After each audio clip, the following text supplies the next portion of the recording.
অর্থনৈতিক সমৃদ্ধি বিবেচনায় ইউরোপ অধিকাংশ বাংলাদেশির কাছেই স্বপ্নের হাতছানি। সেই ইউরোপের দুটি দেশ ইটালি ও গ্রিস থেকে এবার সুখবর পাওয়া গেল।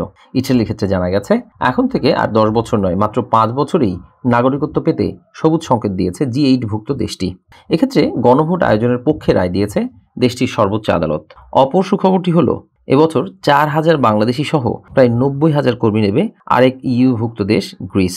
জানা গেছে ইটালিতে টানা 10 বছর বৈধভাবে বসবাস করার পর নাগরিকত্ব পাওয়ার প্রক্রিয়ায় পরিবর্তন এনে এই সময়সীমা 5 বছর করার দাবি জানিয়ে আসছিল দেশটিতে বসবাসরত অভিবাসীরা। এরই ধারাবাহিকতায় এবার এক গণভোট আয়োজনের পক্ষে রায় দিয়েছে পশ্চিম ইউরোপের এই দেশটির সর্বোচ্চ আদালত। কদিন আগে দেশটির আইন মন্ত্রণালয়ের অফিসিয়াল ওয়েবসাইটে এ বিষয়ে একটি বিজ্ঞপ্তি প্রকাশিত হয়েছে। ওই বিজ্ঞপ্তিতে বলা হয়েছে ইটালির নাগরিকত্ব আইন পরিবর্তনের বিষয়ে একটি গণভোটের অনুমতি দেওয়া হলো। চলতি বছরের এপ্রিল থেকে জুনের মধ্যে এই গণভোট গ্রহণ কার্যক্রম সম্পন্ন হবে। এই বিষয়ে দেশটির অভিবাসন বিষয়ে অভিজ্ঞ একজন আইনজীবী সারা আকিপিঞ্চি বলেছেন, 1992 সালের 15ই ফেব্রুয়ারি প্রকাশ হওয়া ইটালির নাগরিক আইনের অনুচ্ছেদ 9-1 বলা হয়েছে তৃতীয় দেশ বা নন ইউরোপিয়ান দেশের নাগরিকরা টানা 10 বছর দেশটিতে রেসিডেন্সি নিয়ে বসবাস করার পর নাগরিকত্বের জন্য আবেদন করতে পারবেন। পরে আরও 3-4 বছর যাচাই বাছাই শেষে নাগরিকত্ব প্রদান করে দেশটি। তবে এই নিয়মের বিরোধিতা করে 10 বছরের পরিবর্তে 5 বছরে নামিয়ে আনার জন্য বেশ কবছর ধরে আন্দোলন করে আসছিল দেশটিতে বসবাসরত অভিবাসীরা। এতে দীর্ঘদিন পর দেশটির সর্বোচ্চ আদালত অভিবাসীদের দাবি আমলে নিয়ে গণভোটের পক্ষে রায় দিল। তবে এখন পর্যন্ত এই নিয়মের বিষয়ে চূড়ান্ত কোনো সিদ্ধান্ত হয়নি। এ বিষয়ে সারা আকিপিঞ্চি আরও বলেন, আদালতের সিদ্ধান্ত অনুযায়ী গণভোটে যদি 10 বছরের পরিবর্তে 5 বছর করার পক্ষে হ্যাঁ ভোট পড়ে বেশি করে, তাহলে এই আইন সংশোধিত হওয়ার প্রবল সম্ভাবনা থাকবে।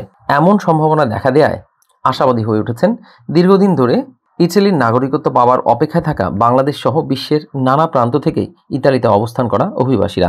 এ বিষয়ে জানতে চাইলে ইটালি প্রবাসী অভিবাসন বিশেষজ্ঞ মাহফুজুর রহমান বলেছেন, একটি দেশের নাগরিকত্ব আইন পরিবর্তন করা বেশ কঠিন। তবে যদি সময় সংশোধন করে 5 বছরে আনা হয় তাহলে আমাদের সবার জন্যই ভালো হবে। ওদিকে গ্রিস জানিয়েছে চলতি বছর 4,000 বাংলাদেশি সহ প্রায় 90,000 কর্মী নেবে তারা। কর্মী সংকট মেটাতে এবছর 89,290 জন বিদেশি শ্রমিক নেওয়ার সিদ্ধান্ত নিয়েছে ইউরোপের দেশটি। এছাড়া আগের চুক্তি অনুযায়ী এবারও 4,000 বাংলাদেশি কর্মীকে ভিসা দেবে দেশটির সরকার। এক্ষেত্রে তৃতীয় দেশ থেকে চলতি বছর উল্লিখিত সংখ্যক অভিবাসী কর্মী আনার অনুমতি দিয়ে একটি গেজেটও পাশ করেছে গ্রিক মন্ত্রিসভা। অভিবাসন সংশ্লিষ্টরা বলছেন, গ্রিসে পর্যটন ও নির্মাণ খাত সহ শ্রমবাজারের ঘাটতি মেটাতে মোট 3 লাখ বিদেশি শ্রমিকের প্রয়োজন।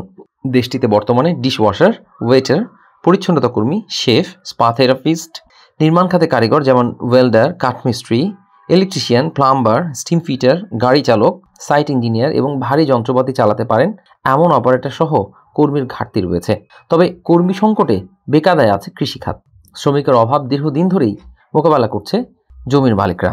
এবারের গেজেট অনুযায়ী মোট 89,290 জনের মধ্যে অদক্ষ কৃষি শ্রমিক, নির্মাতা, মেশিন অপারেটর, কারখানার শ্রমিক ও অফিস কর্মচারীর মতো পদেই বেশিরভাগ কর্মী নেওয়া হবে। এর মধ্যে 45,670 জনকে মৌসুমি কাজ বা সিজনাল ভিসা দেওয়া হবে। এর আগে প্রাথমিকভাবে 2023-24 মেয়াদে 1,47,925 জন অভিবাসী আনার কোটা নির্ধারণ করেছিল গ্রিক সরকার। মূলত কৃষি, নির্মাণ, পর্যটন ও খাদ্য খাতে নিয়োগকর্তাদের চাহিদা পূরণের জন্য তৃতীয় দেশ থেকে অতিরিক্ত কর্মী আনার অনুমোদন দেওয়া হয়েছিল। 2025 সালের জন্য প্রকাশিত গেজেটে বলা হয়েছে সিজনাল ভিসায় 45,670 জন, উচ্চ মানের দক্ষ কর্মসংস্থানের জন্য 2,000 এবং নির্ভরশীল কর্মসংস্থান বা স্পন্সর ভিসার জন্য 41,670 জন কর্মী আনতে পারবে নিয়োগকর্তারা। এতে আরও বলা হয়েছে মোট সংখ্যার মধ্যে প্রায় 9,000 কর্মী গ্রিসের সঙ্গে হওয়া দ্বিপাক্ষিক চুক্তির আওতায় বাংলাদেশ ও মিশর থেকে আসবে। 2022 সালের সেপ্টেম্বর মাসে বাংলাদেশের সঙ্গে স্বাক্ষর হওয়া চুক্তি অনুযায়ী কৃষি, বন, মৎস্য ও পর্যটন খাতে 4,000 কর্মীর শূন্যপদ বাংলাদেশ থেকে আসা কর্মীদের মাধ্যমে পূরণ করার পরিকল্পনা নিয়েছে গ্রিস। এছাড়া 2023 সালের জানুয়ারি থেকে কার্যকর হওয়া গ্রিস মিশরের অভিবাসন চুক্তির আওতায় কৃষিখাতে মৌসুমি কর্মসংস্থান সম্পর্কিত অবশিষ্ট 5,000 শূন্যপদ মিশর থেকে আসা কর্মীদের দিয়ে পূরণ করা হবে। এদিকে বাংলাদেশে গ্রিসের দূতাবাস না থাকায় বেকায়দায় আছেন ভিসা প্রত্যাশী বাংলাদেশিরা। ফলে দুই দেশের চুক্তির 2 বছর পেরিয়ে গেলেও ভিসার ক্ষেত্রে লক্ষণীয় অগ্রগতি নেই।